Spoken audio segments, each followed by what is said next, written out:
Hello everyone.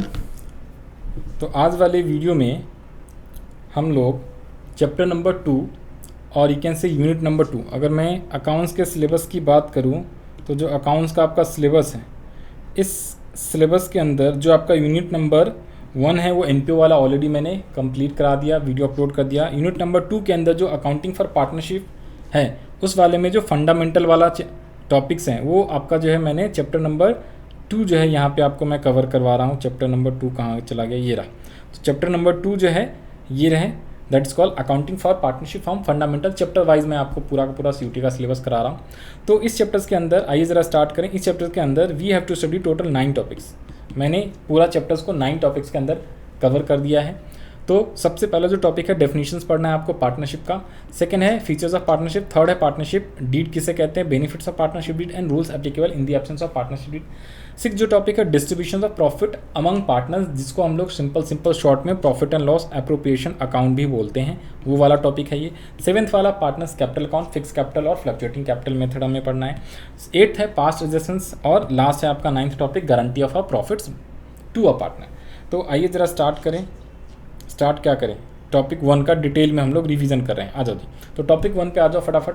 Quickly मैं revise करा दे रहा हूँ, जितना ज़्यादा हो तो हमारी स्पीड जो है थोड़ी सी ज़्यादा रहेगी, ठीक है। आप इसको चाहो तो अपने हिसाब से स्पीड घटा बढ़ा सकते हो, बढ़ाना है तो 1.5 कर लेना, क्योंकि मैं पूरा का पूरा रिवीजन करा रहा हूँ और मैं ये एज्यूम कर रहा हूँ कि आपने भाई क्लास 12 में ऑलरेडी पढ़ा ही, एग्जाम दे के अभी आए हो, तो आपको सारी चीज़ें कंसेप्चुअल चीज़ें मैं आपको रिवाइज करा रहा हूँ, क्योंकि क्वेश्चन तो कुछ भी बन सकता है आपका, ठीक है। तो न्यूमेरिकल क्वेश्चंस वगैरह जो आप घर पे प्रैक्टिस करना, एनसीईआरटी की बुक से जितना ज़्यादा हो, एनसीईआरटी की बुक तो पूरा कंप्लीट करके जाओ, क्योंकि टीएस ग्रेवाल और DK Jain sir, DK Goyal वाले सर की बुक जो है ऑलरेडी आपने प्रैक्टिस करा हुआ है। तो एनसीईआरटी की बुक भी जो है पीडीएफ डाउनलोड कर लेना, नहीं तो डिस्क्रिप्शन में जाना, टेलीग्राम चैनल से लिंक है, डाउनलोड कर लेना, ये नोट्स भी आपको वहीं पर मिल जाएगा।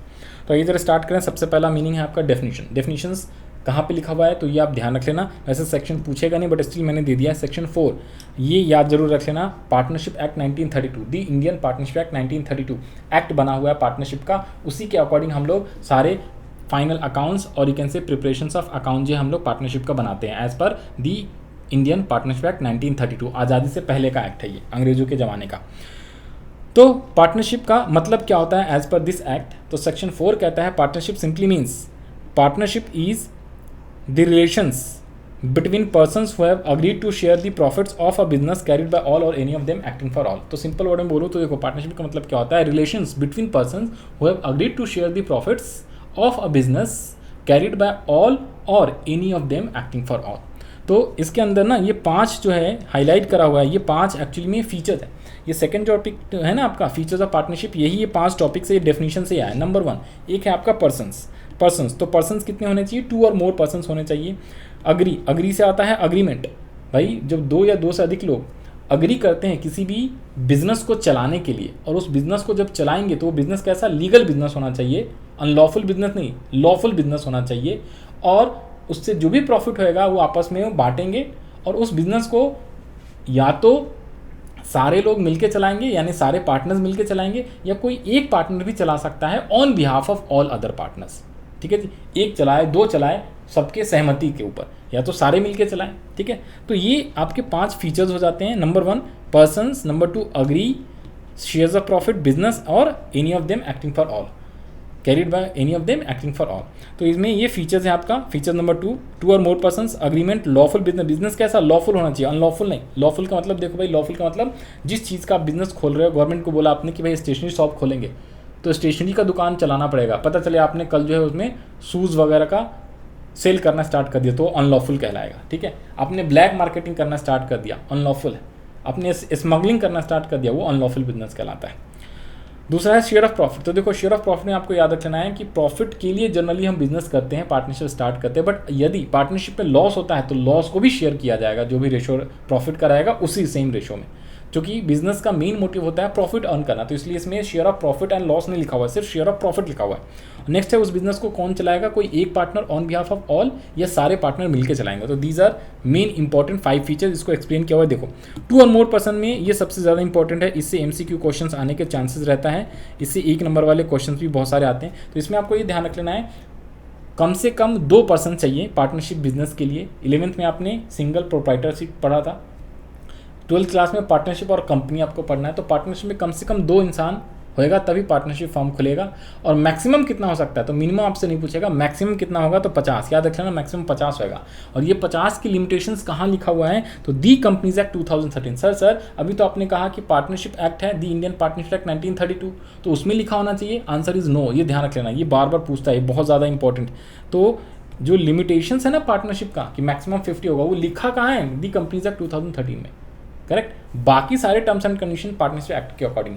तो 2 याद रख लेना है, एक तो पार्टनरशिप एक्ट 1932 है, दूसरा आपका कंपनीज एक्ट 2013, उसमें लिखा हुआ है कि पार्टनर्स का मैक्सिमम लिमिटेशंस कितना हो सकता है, मैक्सिमम पार्टनर 50 हो सकता है। 100 और 200 मत लिखना, ये मैं आपको करेक्ट बता रहा हूँ, 50 ही है, ठीक है जी, 100 और 200 नहीं 50 है। और कहाँ पे लिखा हुआ है, तो दी कंपनीज एक्ट 2013।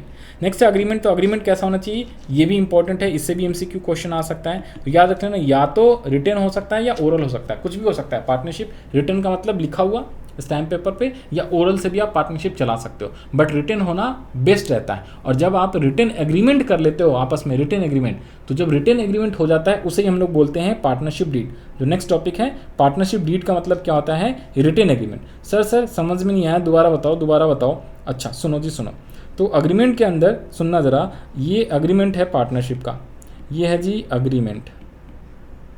तो ये ओरल भी हो सकता है, ये ओरल भी हो सकता है और रिटन भी हो सकता है।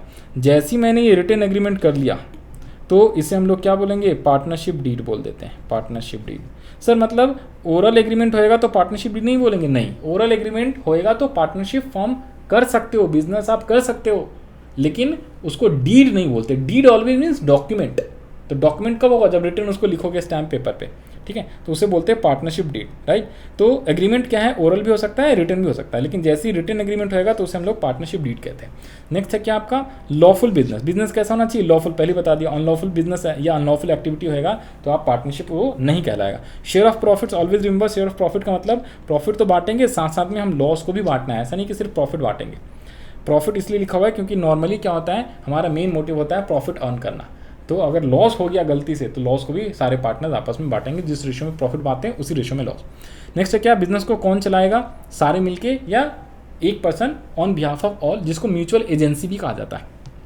एक 6 वाला भी फीचर्स होता है, याद रख लेना। 6 फीचर्स को लैबिलिटी ऑफ पार्टनर्स कहा जाता है, तो वो मैंने यहाँ पे दे दिया। अब देखो ये 3 टॉपिक छोटे छोटे हैं, बड़े ही इंपॉर्टेंट, ध्यान से देखो। एक होता है लैबिलिटी ऑफ पार्टनर्स और लैबिलिटी ऑफ पार्टनरशिप फर्म, और तीसरा है नेचर ऑफ पार्टनरशिप फर्म। ये तीनों बहुत ज़्यादा एमसीक्यू के लिए इंपॉर्टेंट रहता है, ध्यान से देखो। कई बार ये बच्चे छोड़ के जाते हैं, कई टीचर तो पढ़ाते नहीं, ध्यान से पढ़ो। देखो सबसे पहली बात करूँ लैबिलिटी ऑफ पार्टनर। देखो पार्टनर्स की जो लैबिलिटी होता है ना, ये बहुत बच्चों को पता है अनलिमिटेड होता है, याद रख लेना। पार्टनर्स की जो लैबिलिटीज़ होती हैं, पार्टनर्स की जो लैबिलिटीज़ होती हैं वो अनलिमिटेड होती हैं। ऊपर में क्या लिखा है अभी बताऊंगा, टेंशन मत लो। पार्टनर्स की लैबिलिटी का मतलब क्या होता है, देखो जो पार्टनरशिप फॉर्म है, पहले ये बताओ ना, पार्टनर्स की जो लैबिलिटी होता है इसका मतलब ये है कि अगर पार्टनर्स, अगर मिस्टर ए है, कोई मिस्टर ए है, ये किसी पार्टनरशिप में पार्टनर है, ए और बी ये दोनों इसमें भी पार्टनर है, और ए अलग से कोई बिजनेस कर रहा है। अब इसमें पार्टनरशिप कर रखा है, ये है स्टेशनरी का शॉप, ये है स्टेशनरी का शॉप, और कल को उसी के बगल में इसने अपना एक अलग सा दुकान खोल लिया, ठीक है, 2 गली छोड़ के, और वो भी स्टेशनरी का शॉप ही खोल लिया। तो एक तरीके से सेम बिजनेस खोल लिया, तो दोनों में कंपटीशन हो जाएगा। तो पार्टनरशिप में लिखा हुआ है कि अगर आप सेम बिजनेस कंपटीशन में खोलते हो तो उस छोटे वाले बिजनेस से, भाई जो सिर्फ ए का है, उससे अगर प्रॉफिट ए कमाएगा तो बी क्या कहेगा, बी कहेगा भाई वो तेरा प्रॉफिट नहीं है, वो पूरे पार्टनरशिप का प्रॉफिट होगा और उसमें भी मैं हिस्सा लूँगा। तो इसलिए कोई भी कंपटीशन में आप बिजनेस नहीं खोल सकते, that is called liability of a partner. तो एक पार्टनर की लैबिलिटी है, अगर वो कोई भी कंपटीशन में सेम टाइप का बिजनेस खोलता है तो उससे जो भी प्रॉफिट होगा तो उसको दूसरे पार्टनर को भी देना पड़ेगा, चाहे वो उसमें पार्टनर हो या ना हो, क्योंकि उसके कंपटीशन में खोल दिया है, पार्टनरशिप फॉर्म के कंपटीशन में खोल दिया है। नेक्स्ट है, अगर कोई भी प्रॉपर्टी यूज़ करता है, पार्टनरशिप का कोई प्रॉपर्टी यूज़ करके उससे भी कोई फ़ायदा कमाता है कोई भी इंडिविजुअल पार्टनर, तो वो प्रॉफिट जो है उस इंडिविजुअल पार्टनर का नहीं माना जाएगा, वो प्रॉफिट उस पार्टनरशिप फॉर्म का माना जाएगा, ये ध्यान रख लेना है। तो ये है लैबिलिटी ऑफ अ पार्टनर। अब एक सेकेंड दो,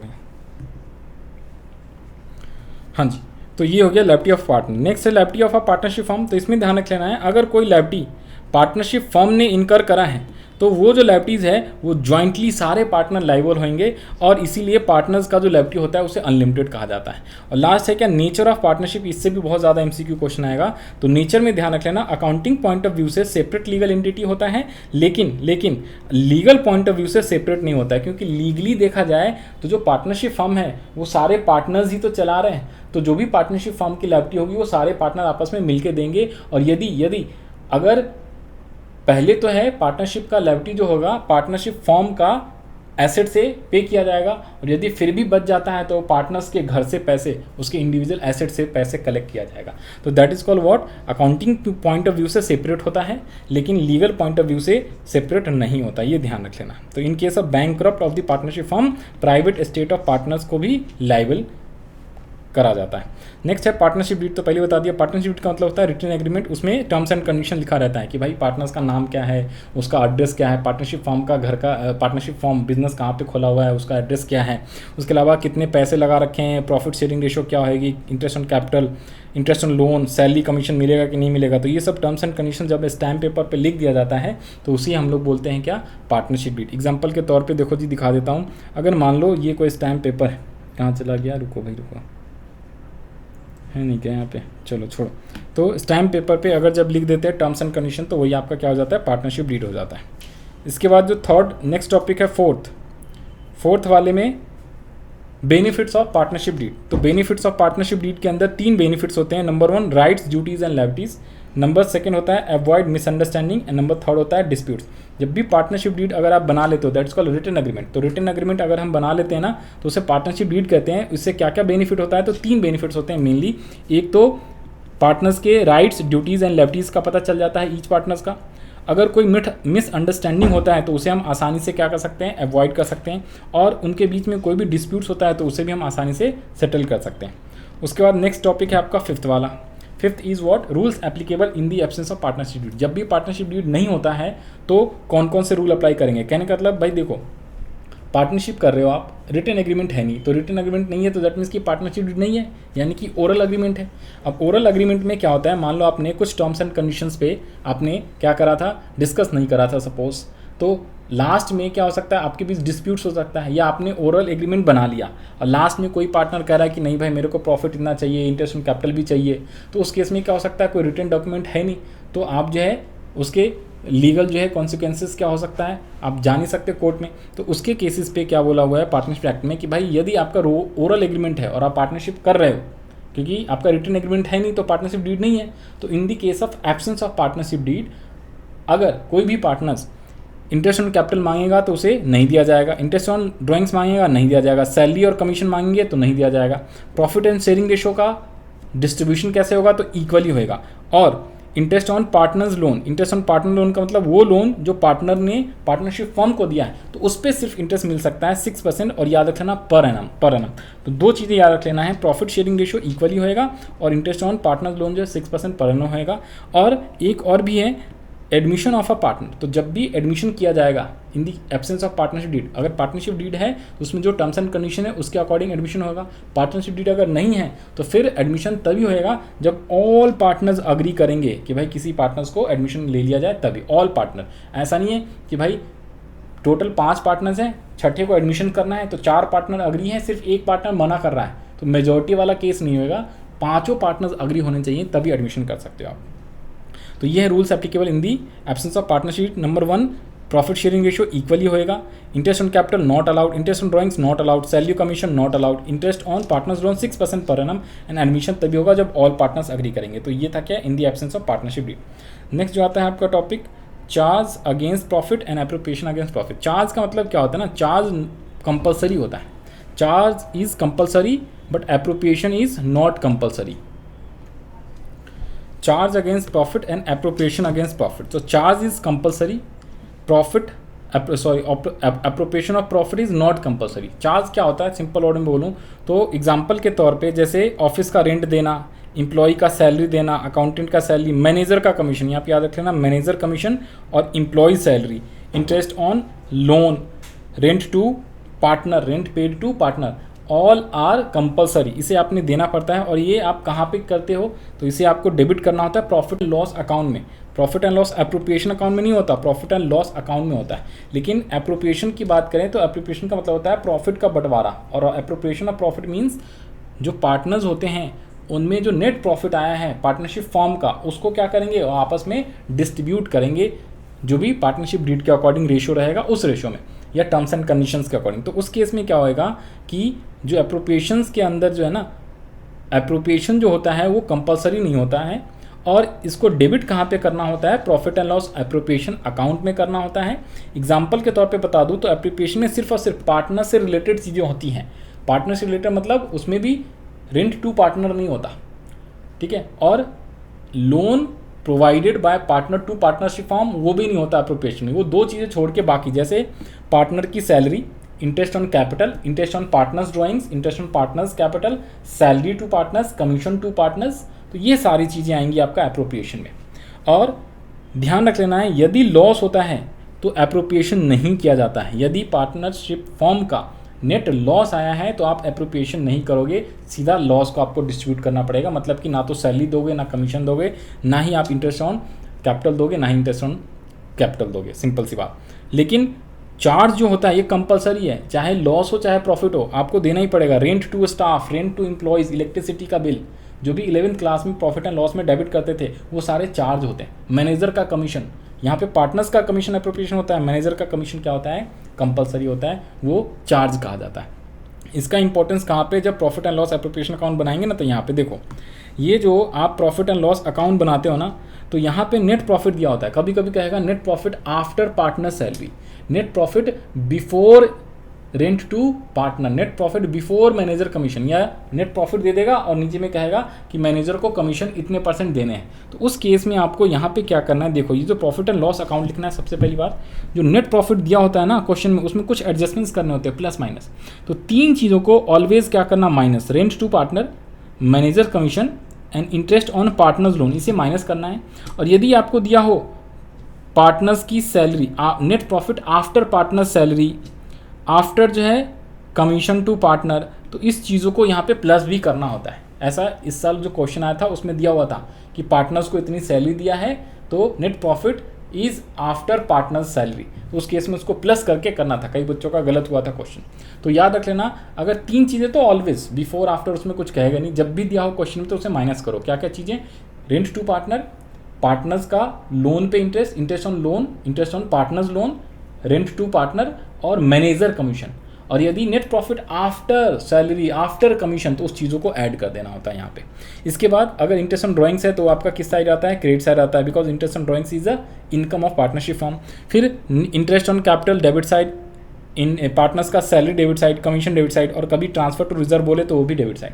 और जो पैसे बच गए उसे प्रॉफिट यहाँ पे डिस्ट्रीब्यूट कर लेते हैं। लेकिन यहाँ पे ध्यान दो, यहाँ पे मैंने ना ये यहाँ पे नेट लॉस भी लिखा हुआ है और इस लॉस को पार्टनर्स में ट्रांसफ़र भी कराएं, तो ये तभी आएगा। सुनो ज़रा, जब भी नेट लॉस होता है, ध्यान दो, नेट लॉस अगर होएगा नेट लॉस, तो नेट लॉस को डायरेक्टली बांट दिया जाएगा, ये interest on capital, salary, commission कुछ भी नहीं दिया जाएगा। जब भी नेट लॉस का केस होएगा तो दैट इज कॉल, हम कोई भी चीज़ नहीं देंगे। यही ऊपर में लिखा हुआ था एप्रोप्रिएशन के अंदर, यदि नेट लॉस होता है तो उस केस में कोई भी एप्रोप्रिएशन नहीं होगा, ना तो इंटरेस्ट ऑन कैपिटल मिलेगा, ना तो सैलरी मिलेगा पार्टनर्स को, ना तो कोई बोनस मिलेगा, ना तो कोई कमीशन मिलेगा, और ना ही रिजर्व में पैसे जाएगा। तो ये कुछ भी नहीं होएगा यहाँ पे, ये कुछ भी नहीं होएगा। लेकिन इंटरेस्ट ऑन ड्राइंग्स तो होएगा ना, क्योंकि ये तो पार्टनर्स की आमदनी। तो लॉस के केस में कोई भी एप्रोप्रिएशन नहीं होता। तो अगर लॉस होएगा तो लॉस यहाँ लिखना है और यहाँ पर डिस्ट्रीब्यूट कर देना है। तो ये चीज़ें होती हैं। वैसे लॉस का केस बहुत कम होता है, ठीक है। तो ये आपको समझा दिया है, ये है आपका प्रॉफिट एंड लॉस एप्रोप्रिएशन का पूरा फॉर्मेट। अब इसके बाद जर्नलिटीज़ कर ले। जर्नलिटी से एक क्वेश्चन भी था, पहले मैं आपको क्वेश्चन दिखा दूँ।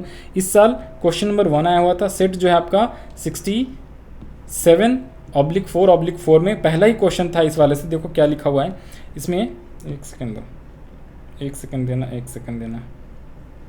हाँ जी, यहाँ पे सबसे जो पहला क्वेश्चन था वो क्या था, इन्होंने आपसे पूछा क्या, इन्होंने आपसे पूछा है विजय एंड अजय पार्टनर्स हैं, इंटरेस्ट ऑन ड्राइंग्स का रेट 12% दिया हुआ है, कंफ्यूज कराने के लिए फालतू का। यहाँ पे सीधा पूछा हुआ है क्या, देखो कह रहा है क्या, which of the following account will be debited to transfer interest on drawings account.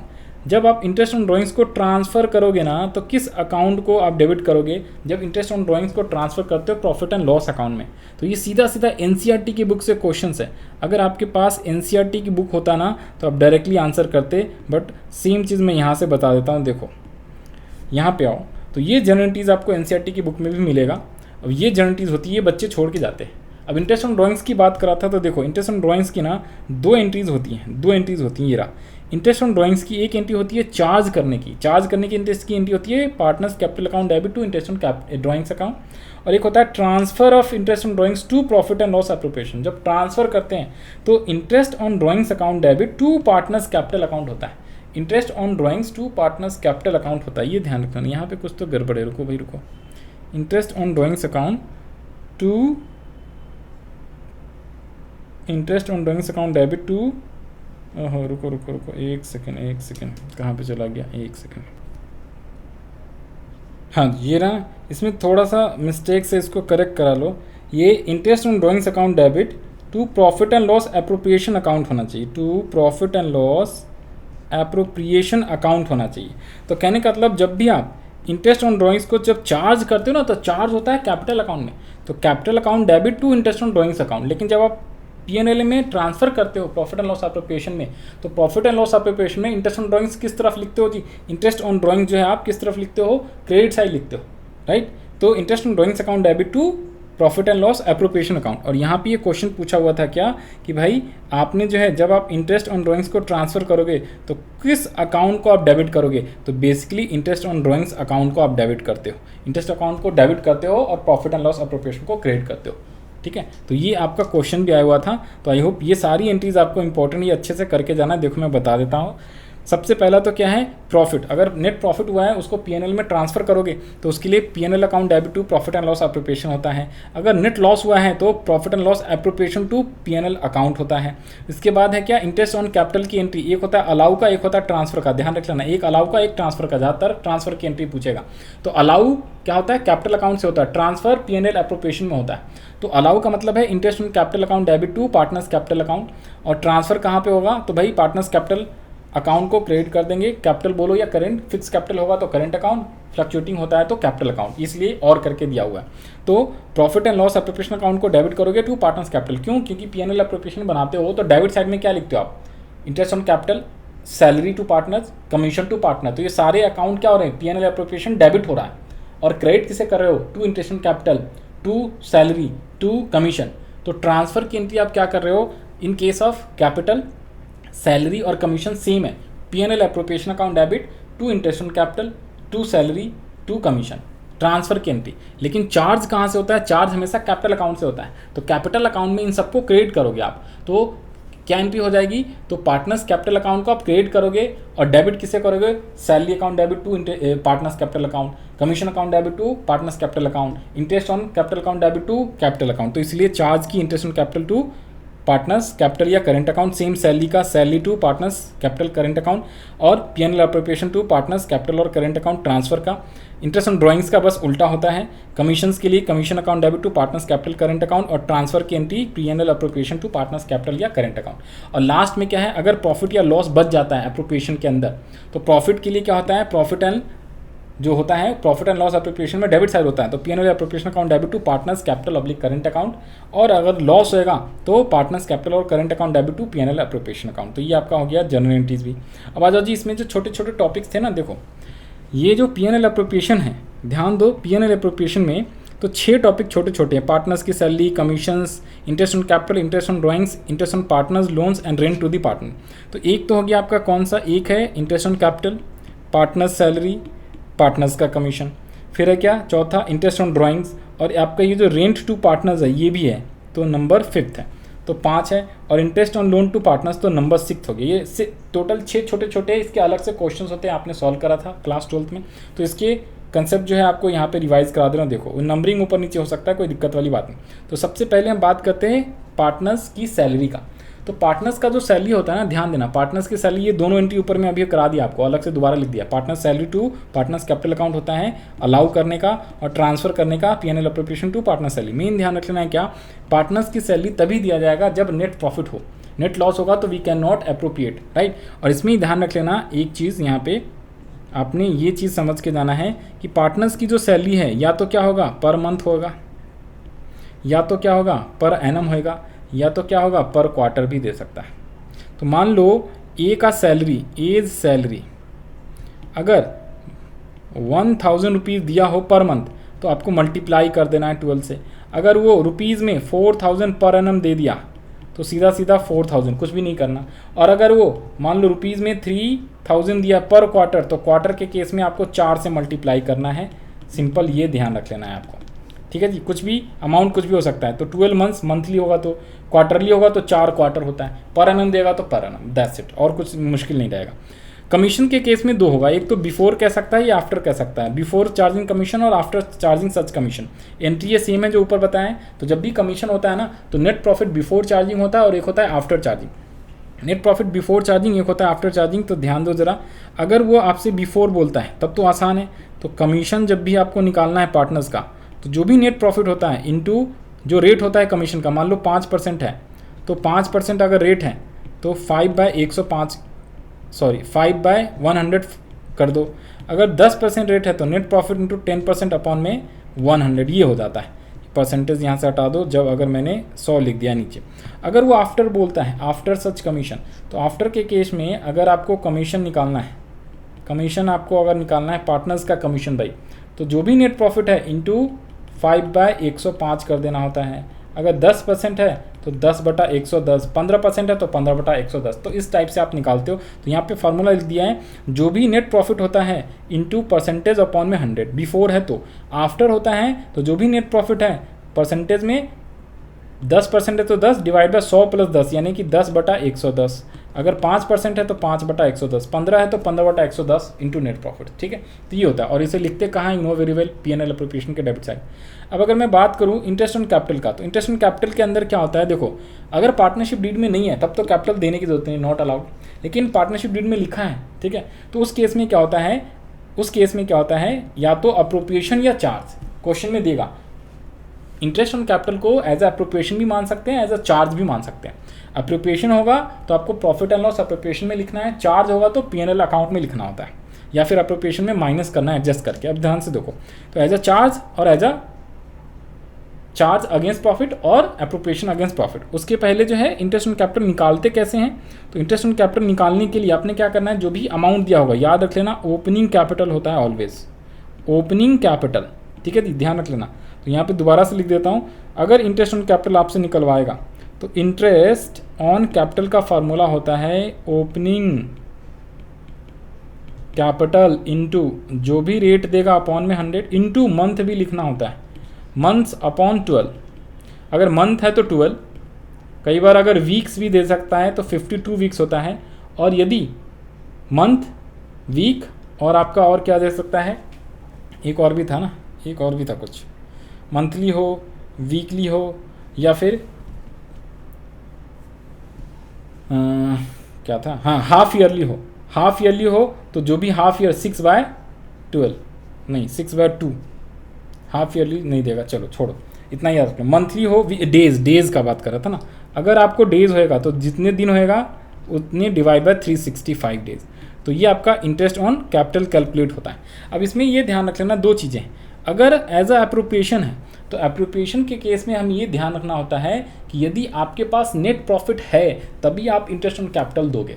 तो अगर आपके पास लॉस है तब तो इंटरेस्ट ऑन कैपिटल आप दोगे नहीं। दूसरा होता है सफिशिएंट प्रॉफिट और इनसफिशिएंट प्रॉफिट। अब देखो सफिशिएंट प्रॉफिट है तो पूरा इंटरेस्ट ऑन कैपिटल अलाउ कर दो, दे दो। लेकिन अगर आपके पास प्रॉफिट कम है, जैसे इंटरेस्ट ऑन कैपिटल मान लो A + B दोनों को मिला के 5000 और 6000, आपको 11000 देना है, आपको 11000 देना है। लेकिन आपके पास जो प्रॉफिट है ना, प्रॉफिट वो सिर्फ और सिर्फ 5000 ही रुपये है, या मान लो 7000 रुपये सिर्फ और सिर्फ प्रॉफिट है आपके पास। नेट प्रॉफिट सिर्फ 7000 है और आपको इंटरेस्ट देना है 11000, 5 + 6, तो आप क्या दे पाओगे कि नहीं? तो देखो जितने प्रॉफिट है ना उतने तक तो इंटरेस्ट अलाउ करोगे। अब 7,000 में पहले किसे दोगे, ए को या बी को? तो इसमें हमें ऐसा नहीं कि ए को बी को प्रेफरेंस देंगे, हम दोनों को इंटरेस्ट ऑन कैपिटल देंगे। और किस रेशो में, जिस रेशो में इंटरेस्ट ऑन कैपिटल है ना 5:6 के रेशो में 11,000 को बांट के 7,000 तक देना है, तो 7,000 को 5:6 के रेशो में देना पड़ेगा। तो इसे बोलते हैं इनसफिशिएंट प्रॉफिट के केस में जितने प्रॉफिट होएगा उतने ही बांटेंगे। किस रेशो में, इंटरेस्ट ऑन कैपिटल जो निकलेगा ईच पार्टनर का उसी रेशो में। सफिशिएंट है तो पूरा अलाउ कर दो, लॉसेज हैं तो बिल्कुल अलाउ नहीं करो। लेकिन अगर चार्ज होएगा, तो चार्ज के केस में तो भाई साहब आपको क्या करना है, प्रॉफिट एंड लॉस अकाउंट में देना है। और चार्ज के केस में हमेशा देना ही पड़ेगा इरेस्पेक्टिव ऑफ प्रॉफिट हो या लॉस हो। लॉस होएगा तो भी हमें इंटरेस्ट ऑन कैपिटल देना पड़ता है क्योंकि चार्ज है। इसके अलावा याद रख लेना, मैंने कहा आपको इंटरेस्ट ऑन कैपिटल हमेशा किस पे निकालना होता है, ओपनिंग कैपिटल पे। अब कभी कभी क्वेश्चन में ओपनिंग कैपिटल नहीं देगा तो आपको देगा क्वेश्चन में क्लोजिंग कैपिटल, तो उसमें कुछ एडजस्टमेंट करने हैं। एडजस्टमेंट कैसे करोगे, तो दो, एक फिक्स कैपिटल अगर फ्लक्चुएटिंग कैपिटल, तो दो मेथड होता है। फिक्स कैपिटल अगर होएगा तो आपने आसान है, फिक्स कैपिटल में क्या करना होता है, ओपनिंग क्लोजिंग बैलेंस होता है और जितना एडिशन किया जितना विथड्रॉल किया है, तो आपको उसी चीज़ को उल्टा कर देना, क्लोजिंग कैपिटल की तरफ से चलना है। तो पहले लिख दो कैपिटल एट द एंड, और कैपिटल एट द एंड लिख दोगे तो इसमें आपको ड्राइंग्स को ऐड कर देना है और एडिशनल कैपिटल को जो इंट्रोड्यूस किया उसे माइनस कर दो तो ओपनिंग कैपिटल निकल जाएगा। लेकिन यदि आपका फ्लक्चुएटिंग कैपिटल मेथड है तो फ्लक्चुएटिंग कैपिटल में याद करो सारी चीज़ें आप कैपिटल अकाउंट में लिखते हो, interest on drawings, interest on capital, salary, commission, तो उन सारी चीज़ों को प्लस माइनस करना होगा। तो कैसे, ध्यान से देखो, सबसे पहले क्लोजिंग कैपिटल लिख दो, फिर आपने ड्राइंग्स ऐड करना है, दोनों drawings against capital, drawings against profit. There are two types of drawings against capital, drawing against profit. इसके अलावा जो है इंटरेस्ट ऑन ड्राइंग्स को भी प्लस करो और शेयर ऑफ लॉस है उसे प्लस करो, एडिशनल कैपिटल उसे माइनस करो, पार्टनर्स की salary, remuneration, interest on capital और शेयर ऑफ प्रॉफिट्स को भी आप माइनस कर दो। जो बच जाएगा वो ओपनिंग कैपिटल आ जाएगा। फिर इस पे जो है आप क्या कर लोगे, इंटरेस्ट ऑन कैपिटल निकाल लोगे। ठीक है, इसके ऊपर जो है ना एक इलिस्ट्रेशन भी था 2020 का, इलिस्ट्रेशन आप अच्छे से करके जाना। 2020 के एग्जाम का एक इलिस्ट्रेशन था, बहुत बढ़िया सा दिया हुआ था सैम्पल पेपर में, इलिस्ट्रेशन कह रहा हूँ सैम्पल पेपर में, सीबीएसई का 2020 का सैम्पल पेपर कहीं से गूगल से डाउनलोड करना। वहाँ पे एक क्वेश्चन था फ्लक्चुएटिंग मेथड पे, बड़ा ही टफ था, तो बड़ा मुश्किल होता है, वो आने के चांस बहुत कम होता है, नॉर्मली फिक्स पे आता है। नाउ नेक्स्ट जो टॉपिक है आपका इंटरेस्ट ऑन ड्राइंग्स, बहुत ही ज़्यादा इंपॉर्टेंट, इससे एमसीक्यू आने के चांसेस बहुत ज़्यादा रहते हैं। इंटरेस्ट ऑन ड्राइंग्स में क्या है, ध्यान से देखो, इंटरेस्ट ऑन ड्राइंग्स में क्या है, इसमें ना चार है। एक तो इंटरेस्ट ऑन ड्राइंग्स जब रेट दे दे, इसकी एंट्री बता दी है ऊपर में, ऑलरेडी बता दिया है मैंने, इंटरेस्ट ऑन ड्राइंग्स की ये एंट्री है। और केसेस चार हैं। नंबर एक तो डिफरेंस अभी बाद में कराऊंगा। सबसे पहले देखो 4 केसेस हैं इसके। एक है when rate of interest of drawings is given in percentage, और डेट, मंथ, पर एनम बोला ही नहीं, सिर्फ और सिर्फ रेट ऑफ इंटरेस्ट दे दिया है, लेकिन आपसे जो है ना पर एनम है या पर मंथ है या पर क्वार्टर है ये कुछ नहीं बोलेगा। एग्जाम्पल जो है आपका सिंपल रहेगा, interest on drawings equals to 4%, तो उसमें आपको मंथ वर्थ का कुछ करना नहीं, जितने ड्राइंग्स है इंटू 4/100 कर दो, दैट्स इट। लेकिन यदि आपको दे दे when rate of interest on drawings is given in percentage per annum, यहाँ पे पर एनम, तो उस केस में आपको पर एनम के केस में क्या है, फिर चेक करना पड़ेगा कि क्या बताया हुआ है डेट कब इंटरेस्ट ऑन ड्राइंग्स को करा है, नहीं तो खुद से 6 महीना ले लो। अगर वो डेट दे देगा तो जितना डेट देगा उतने डिवाइड बाय 12, जितना मंथ उतने डिवाइड बाय 12। फिर उसका थर्ड केस होता है जब डिफरेंट अमाउंट ऑफ ड्राइंग्स को डिफरेंट डेट पे विथड्रॉ किया जाता है, तो एक सिंपल इंटरेस्ट होता है, एक होता है प्रोडक्ट मेथड। और जब इक्वल अमाउंट विथड्रॉ करा जाता है रेगुलरली तो सबसे ज़्यादा ये इक्वल वाला आता है। तो इसमें एवरेज मंथ का जो है ना आपको ध्यान रखना आता है। अगर पर मंथ करता है तो बिगिनिंग में करेगा 6.5 महीना, मिडिल में करेगा 6 महीना, एंड में करेगा 5.5 मंथ। ये आता कैसे है, तो इसका ये फार्मूला होता है time left first after first drawings, time left after last drawings. Example के तौर पे मैं आपको एक बता देता हूँ, 1 2 3 4 5 6 7 8 9 10 11 12, ये मान लो 12 मंथ्स है, अप्रैल, मई, जून, जुलाई, अगस्त, सितंबर, अक्टूबर, नवंबर, दिसंबर, जनवरी, फरवरी और मार्च। अगर मार्च के महीने में बिगिनिंग में उसने स्टार्ट करा तो फर्स्ट ड्राइंग जो है 1 अप्रैल को करा, तो लास्ट ड्राइंग्स का हैगा 1 मार्च को हैगा, 1 मार्च को। तो पहले ड्राइंग्स के बाद कितने टाइम लेफ्ट बचे हैं, 12 महीना, और लास्ट वाला ड्राइंग्स के बाद कितने महीने बचे हुए हैं, 1, तो 12 + 1 डिवाइड बाय 2, तो एवरेज 6.5। तो अगर बिगिनिंग में निकाल रहा है इक्वल अमाउंट ऑफ ड्राइंग्स तो 6.5 मंथ्स कहाँ से आया, इस फार्मूले से आया। ये है formula, time left after first drawings plus time left after last drawings divided by 2, तो इसी से आया हुआ है ये फार्मूला। तो अब मिडल में होएगा तो जब आप मिडल में करोगे ना यहाँ से यहाँ होएगा 11.5 मंथ्स और लास्ट वाले का होगा हाफ मंथ्स, तो 11.5 प्लस हाफ डिवाइड बाय 2 करोगे तो 6 मंथ्स इसलिए आया। एंड में करोगे तो 5.5 मंथ्स आएगा। अगर क्वार्टरली होएगा पूरे साल 7.5 6 महीने 4.5 महीने, हाफ ईयरली होता है तो 9 महीना 6 महीना 3 महीने, या याद कर लो या फिर इस फार्मूले से आप निकाल सकते हो। अब मंथली फॉर 6 मंथ्स रहेगा तो 3.5 3 एंड 2.5। तो ये इंटरेस्ट ऑन ड्राइंग्स का कैलकुलेशन होता है जब इक्वल अमाउंट रेगुलर टाइम पे विथड्रॉ किया जाता है। और सिंपल इंटरेस्ट अगर भाई एक बार या 2 बार ड्राइंग करा है तो जितने महीने का करा है इस फार्मूले से लगा दो। और अगर प्रोडक्ट मेथड कब होता है, जब 4-5 हो, अलग अलग अमाउंट हो। ये कब होता है, ये इक्वल अमाउंट और रेगुलर टाइम पीरियड पे, हर महीने 200 रुपये, हर महीने 400 रुपये। लेकिन अगर मान लो किसी ने क्या किया, 200 रुपये जनवरी में निकाला, 300 रुपये जून में निकाला, इस टाइप से 15 तारीख को, कोई एंड में, कोई स्टार्टिंग में, 1 जून को, 15 जून को, तो उसमें प्रोडक्ट मेथड यूज़ करते हैं। याद करो टेबल वाला आप बनाते थे। बाकी नेक्स्ट जो क्वेश्चन है न्यूमेरिकल वो आप घर पे करना अपने वाले बुक से या एनसीईआरटी की बुक से। नेक्स्ट है इंटरेस्ट ऑन लोन। तो इंटरेस्ट ऑन लोन जो है सेम इंटरेस्ट ऑन कैपिटल की तरह निकलता है। लोन का अमाउंट, रेट ऑफ इंटरेस्ट, उसके अलावा टाइम अपॉन 12। अब इसमें ध्यान रख लेना है, अगर कुछ ना बोलेगा तो पार्टनरशिप एक्ट कहता है 6% के हिसाब से इंटरेस्ट ऑन पार्टनर्स लोन दे दिया जाएगा। इसकी एंट्री ये होती है और उसमें P&L एप्रोप्रिएशन नहीं जाता, प्रॉफिट एंड लॉस में जाता है। इसके अलावा डेबिट किसको करते हो, प्रॉफिट एंड लॉस अकाउंट के, सेम चीज़ें। और क्लोजिंग जब करना है तो profit and loss account to partners का इंटरेस्ट अकाउंट, और इसे हम लोग चार्ज अगेंस्ट प्रॉफिट मानते हैं। फिर बात करते हैं रेंट। ये आसान है, रेंट पेड टू पार्टनर जब भी दिया होगा तो हमें इसे माइनस करके P&L एप्रोप्रिएशन में लिखना होता है, क्योंकि ये भी चार्ज आइटम का होता है, चार्ज अगेंस्ट प्रॉफिट होता है। इसे प्रॉफिट एंड लॉस अकाउंट में डेबिट करना चाहिए, लेकिन अगर नहीं कर रखा होता है तो P&L एप्रोप्रिएशन में ब्रैकेट में करके हम माइनस करके कर देते हैं। इसके अलावा क्या है, पार्टनर्स कैपिटल। तो ये बहुत ही आसान है, 2 फ्लक्चुएटिंग और फिक्स कैपिटल मेथड होता है। फ्लक्चुएटिंग में क्या होता है, सिर्फ और सिर्फ फ्लक्चुएटिंग में सिर्फ और सिर्फ एक ही अकाउंट बनाते हो आप लोग, capital account. Fix capital method में 2 अकाउंट बनाना होता है, partners capital as well as current. अब फिक्स कैपिटल पहले बता दे रहा हूँ, देखो फिक्स कैपिटल में पार्टनर्स कैपिटल अकाउंट बनाएंगे तो BD और CD लिख दिया, 2 पार्टनर 3 पार्टनर, जितने 4 पार्टनर, जितने पार्टनर हो सकते हैं उतने कॉलम आप बना देना, ठीक है जी। तो BD क्रेडिट साइड में लिख दिया, CD हमें निकालना होता है, और अगर कोई एडिशन करा है तो उसे भी क्रेडिट साइड में लिखेंगे, कोई विथड्रॉ करा है कैपिटल का तो डेबिट साइड, और बैलेंसिंग फिगर से CD आ जाता है। और बाकी चीज़ें क्या करंट अकाउंट में आता है, करंट अकाउंट का भी बैलेंस BD CD दिया रहता है। इसके अलावा BD रहेगा ओपनिंग बैलेंस, और interest on capital credit side में, सैलरी क्रेडिट साइड में, कमीशन क्रेडिट साइड में, कोई प्रॉफिट का शेयर करा है, बांटा है, एप्रोप्रिएशन वो भी यहाँ पे आएगा, लॉस का यहाँ पे आएगा। उसके अलावा बैलेंस BD कई बार डेबिट में भी दिया रहेगा किसी एक पार्टनर का, तो वो यहाँ पे लिख देना है। ड्राइंग्स और इंटरेस्ट ऑन ड्राइंग्स दोनों आपका डेबिट साइड में आ जाएगा, और लॉस का डिस्ट्रीब्यूशन यहाँ पे आ जाएगा। अगर आप फ्लक्चुएटिंग कैपिटल बनाते हो तो इन दोनों को जोड़ के एक कैपिटल बना दो, इधर के सारे आइटम इधर पे लिख दिया, इधर के सारे आइटम इधर पे लिख दिया, और करेंट अकाउंट का BD CD होएगा नहीं, सिर्फ कैपिटल का होएगा, तो वो फ्लक्चुएटिंग का बन जाता है। फ्लक्चुएटिंग में सिर्फ एक अकाउंट और फिक्स कैपिटल में 2 अकाउंट। फिक्स कैपिटल मेथड का मतलब क्या है, कैपिटल फिक्स रहेगा, बाकी चीज़ें हम करेंट अकाउंट के थ्रू करेंगे, इसलिए फिक्स कैपिटल मेथड। फिर बात करते हैं फ्लक्चुएटिंग और फिक्स में डिफरेंस आसान है। फिक्स में 2 अकाउंट बनाते हैं, इसमें 1 अकाउंट बनाते हैं।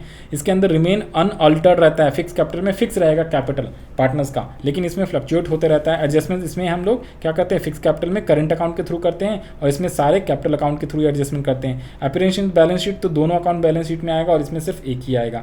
Not necessary, specific mention not necessary इसमें करना जरूरी है। Fix capital accounts always shows a credit balance, लेकिन फ्लक्चुएटिंग कैपिटल में क्रेडिट डेबिट दोनों हो सकता है।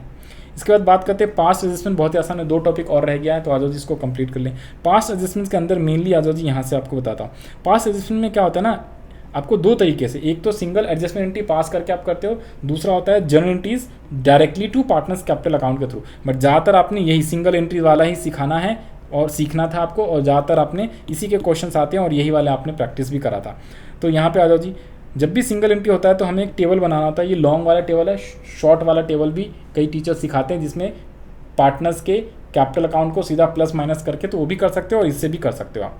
तो इसमें क्या होता है, जब भी रॉन्ग प्रॉफिट है तो सबसे पहले यहाँ पे क्रेडिट लिख दो और इसको डेबिट कर दो, क्योंकि रॉन्ग वाले को रिवर्स करते हैं, और जो करेक्ट चीज़ें हैं उसको सही सही लिख दो। इंटरेस्ट ऑन कैपिटल तो पार्टनर्स में क्रेडिट, सैलरी कमीशन क्रेडिट कर दो, और P&L एप्रोप्रिएशन, फॉर्म का मतलब होता है क्या, प्रॉफिट एंड लॉस एप्रोप्रिएशन, तो यहाँ पे आप डेबिट करते हो।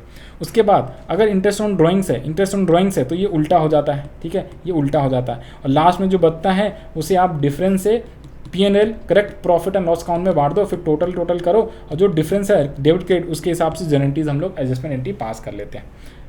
इसके ऊपर एक क्वेश्चन भी है, देखो ये जो है ना, आपको कई टीचर इस टाइप से बताते हैं, ये टोटल वाला डेबिट क्रेडिट वाला पार्टनर्स का, तो इससे भी आप कर सकते हो, या ऊपर वाले टेबल से भी आप कर सकते हो। एग्जाम्पल के लिए मैंने 2 क्वेश्चन दे दिए थे। लास्ट है क्या आपका guarantee of profit. Guarantee of profit में क्या होता है, ध्यान दो, गारंटी ऑफ प्रॉफिट में 3 चीज़ें होती हैं। एक तो फर्म गारंटी देता है जिसे हम बोलते हैं ऑल पार्टनर ने किसी एक पार्टनर को प्रॉफिट की गारंटी दी है कि भाई मिस्टर ए तेरा प्रॉफिट मिनिमम इतना होगा, अगर इससे कम होगा तो हम बाकी पार्टनर्स मिलके प्रॉफिट शेयरिंग रेशियो में तेरे को दे देंगे जो भी डिफिशिएंसी होगा। या फिर कई बार एक या कोई एक से ज़्यादा पार्टनर भी, कोई एक पार्टनर भी किसी दूसरे पार्टनर को गारंटी दे सकता है। उस केस में सिर्फ उसी पार्टनर्स में माइनस करेंगे और उसी पार्टनर में प्लस करेंगे। जिसको गारंटी दिया है उसमें प्लस कर दो, जिसने गारंटी दिया है उसमें माइनस कर दो। और एक होता है क्या, पार्टनर ने फॉर्म को मिनिमम अर्निंग की गारंटी दी। तो उस केस में क्या होगा ना, इस केस में क्या होगा, पार्टनर ने फॉर्म को गारंटी दी है तो जो प्रॉफिट एंड लॉस एप्रोप्रिएशन बनाते हो ना, मान लो ए बी सी ने गारंटी दिया कि भाई मैं 50,000 रुपये अर्न करके पार्टनरशिप फॉर्म आपको दूंगी, अर्न करके पार्टनर कह रहा है, ठीक है।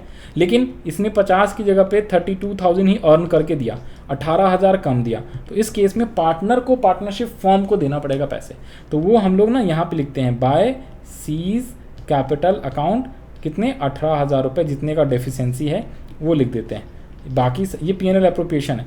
और जो गारंटी वाला होता है जैसे 2A B C है, तो B को गारंटी दिया गया मान लो कि 15,000 का, लेकिन इसके 14,000 ही थे, तो जितने कम होएगा, ए ने सिर्फ गारंटी दिया तो ए में माइनस करो, ए बी दोनों ने दिया तो दोनों में, ए और सी दोनों ने दिया है तो ए और सी का जो PSR होता है प्रॉफिट शेयरिंग रेशियो, उसमें से माइनस किया जाएगा और बी को प्लस कर दिया जाएगा। तो ये गारंटी के क्वेश्चन है, न्यूमेरिकल क्वेश्चन आप NCERT की बुक से या जो भी आपके पास जिस भी ऑथर का बुक है वो आप करके जाना, प्रैक्टिस जो है वहाँ से कर लेना। तो इसमें मैंने कोई भी न्यूमेरिकल क्वेश्चंस नहीं करा, सिर्फ कंसेप्ट आपको बता दिया। तो एक जो होता है क्या होता है, ये सारे वही सेम चीज़ लिखा हुआ है, गारंटी ऑफ प्रॉफिट जो है टू अ पार्टनर, सारे पार्टनर मिलके देंगे या फॉर्म देगा, यानी 2-3 पार्टनर सब में, तो सब में माइनस करो डेफिशिएंसी और जिसको गारंटी दिया उसमें प्लस कर दो। अगर कहीं एक पार्टनर ने सिर्फ दिया, मान लो बी को सिर्फ ए देगा तो ए में माइनस करो और बी में प्लस करो, सी का कुछ मत करो। और जब किसी पार्टनर ने फॉर्म को अर्निंग की गारंटी दी, इसलिए इसमें प्रॉफिट नहीं अर्निंग की, तो जितनी अर्निंग नहीं लेके आएगा उसमें क्रेडिट साइड में उतने से क्रेडिट करना होता है। ये न्यूमेरिकल क्वेश्चन से आप करके जाना, TS अग्रवाल सर की बुक में भी मिलेगा। फिर है क्या, लास्ट है क्या, प्रॉफिट एंड लॉस अकाउंट और profit and loss appropriation account में डिफरेंस। देखो जी मैं बता दूं, 3 टाइप का अकाउंट होता है। एक तो profit and loss account, profit and loss appropriation, और थर्ड होता है profit and loss adjustment account. जो आप एडजस्टमेंट टेबल बनाते हो ना, वो सिंपली एडजस्टमेंट टेबल बोलो या profit and loss adjustment account बोलो। Profit and loss adjustment account को आजकल रिवैल्यूएशन अकाउंट भी बोलते हैं, जो रिवैल्यूएशन पर्पज के लिए यूज़ किया जाता है। पहले प्रॉफिट एंड लॉस एडजस्टमेंट से ही रिवैल्यूएशन बनाते थे। तो ध्यान से सुनो, प्रॉफिट एंड लॉस अकाउंट होता है ओनली प्रॉफिट कैलकुलेट करने के लिए, ये ट्रेडिंग के बाद बनता है और इससे बिजनेस का नेट प्रॉफिट या नेट लॉस पता चलता है। एप्रोप्रिएशन का मतलब क्या होता है, बांटना। जो नेट प्रॉफिट नेट लॉस आया है ना, इस प्रॉफिट को पार्टनर्स में बांटते कैसे हैं, वो हम लोग एप्रोप्रिएशन अकाउंट के थ्रू बांटते हैं, जो भी प्रॉफिट शेयरिंग रेशियो होता है। तो ये after profit and loss account बनता है। इसके बाद क्या है, not prepared on the basis of partnership agreement. ये पार्टनरशिप अग्रीमेंट के बेसिस पे नहीं होता, ये नॉर्मल जनरल एंटिटी में बिजनेस को बनाना ही पड़ता है और ये अग्रीमेंट के बेसिस पे होता है। जिस हिसाब से पार्टनरशिप अग्रीमेंट, पार्टनरशिप डीड बोलेगा कितने प्रॉफिट देने हैं, कितने इंटरेस्ट ऑन कैपिटल, तो उस पर एप्रोप्रिएशन बनता है। और जो profit and loss adjustment account होता है ना, वो बेसिकली कोई भी गलती या कोई मिस्टेक हो जाता है तो उसको ठीक करने के लिए profit and loss adjustment account के थ्रू, जो आप पास्ट एडजस्टमेंट सीखते थे ना जनरल एंटिटीज, तो वो वही होता है। तो प्रॉफिट एंड लॉस एडजस्टमेंट के थ्रू जो एरर या गलतियां हो जाती है उसको रेक्टिफाई करने के लिए। तो 3 टाइप के प्रॉफिट अकाउंट होते हैं, profit and loss account, profit and loss appropriation and profit and loss adjustment account. तो आपको डिफरेंस सिर्फ और सिर्फ प्रॉफिट एंड लॉस अकाउंट और एप्रोप्रिएशन में ही सीखना है। तो ये आई होप मैंने ये आपको बस यहीं तक था। मैंने सारा का सारा जो आपको यूनिट नंबर 2 का फंडामेंटल्स ऑफ पार्टनरशिप फॉर्म वाला सारे टॉपिक मैंने आपको रिवाइज करा दिया, fast revision, quick revision. I hope आपको ये वीडियो पसंद आया होगा। बाकी कोई भी डाउट रह जाता है तो आप कमेंट सेक्शन में पूछ सकते हो। ये सेम नोट जो आपको टेलीग्राम चैनल पे मिल जाएगा फ्री ऑफ कॉस्ट, वहाँ से डाउनलोड कर लेना। डिस्क्रिप्शन में नीचे लिंक दे दिया मैंने। बाकी all the best to all of you जो लोग CUT 2023 का एग्ज़ाम का प्रैक्टिस कर रहे हो। आप अच्छे से प्रैक्टिस करो। कोई भी डाउट होगा व्हाट्सएप पे भी आप भेज सकते हो और बढ़िया से मेहनत करो। आपका जो है बेस्ट टू बेस्ट कॉलेज में एडमिशन पक्का आएगा। हम लोग मिलेंगे नेक्स्ट वीडियो में नेक्स्ट यूनिट के साथ और नेक्स्ट चैप्टर के साथ।